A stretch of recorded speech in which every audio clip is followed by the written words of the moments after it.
Senjalo inkantolo yemantshi yase-Athlone eKapa namhlanje ilihlehisele umhla zimbili kuFebruwari icala likaBheki Maxinwa osolwa ngokubulala abantu abayisishiyagalolunye walimaza oyedwa endaweni yokucima ukoma ePhilippi East emasontweni amabili edlule. Kubikwa ukuthi abalisa abathathu abangaziwa bagasela kule ndawo badubula bebhekise kuwo wonke umuntu owayekhona. Umsolwa oneminyaka eyi-19 ubudala ubhekene namacala ayisishiyagalolunye okubulala kanye nelilodwa lokuzama ukubulala kanti uboshwe amaphoyisa ngoLwesihlanu eWorcester. Phakathi kwezisulu kubalwa nowesifazane oyedwa okukholakala ukuthi nguyena umnikazi wale ndawo yokucima ukoma okwenzeke kuyo lesigameko. Amaphoyisa athungatha abanye abasolwa ababili. They know who they're looking for. Actually, from the time they initiated the investigation on the Saturday, they had an idea of who they were looking for. So even in this case, they know, I may not divulge the names, but they know exactly who they're in search of. And we believe that they are hot in the heels of the two.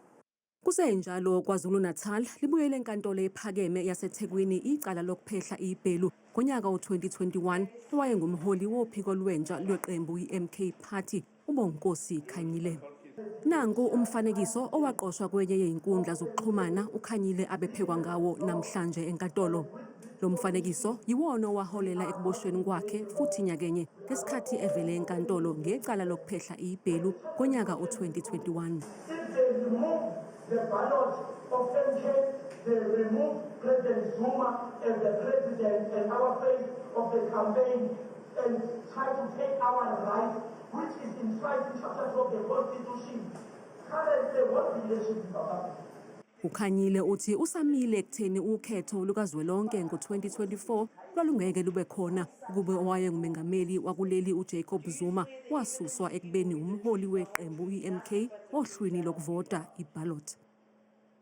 There was not going to be elections if President Zuma was not on the ballot. Yilokho engikushoyo ukuthi alukhetho lwalungeke lube khona uma ngabe umengameli uZuma engekho lapha ohleli lolu noma ke lokuvota lokusebenzisa ngeballot ngolimi lwasemzini. uKhanyile uthi abathatha lokho akusho kule video njengeinsongo noma ukwesatshiswa ngabantu abangafundile futhi abanemiqondo emfishane. Those who can view such as a threat are those who suffer from intellectual dwarfism or who are illiterate. Abangayitonika ngaleyo ndlela yilabo bantu esingasho ukuthi banesifo lesi-ke sokuba abantu bokungakwazi ukukhula ngokomqondo ophusile. Inkantolo iphinde yadlala umfanekiso wango-2021 okhombisa uKhanyile ekwesinye sezitolo ezinkulu zakuleli egqugquzela abathengi ukuba baqhubeke nokweseka imibhikisho yokuba uJacob Zuma akhishwe ejele. Icala liyaqhubeka.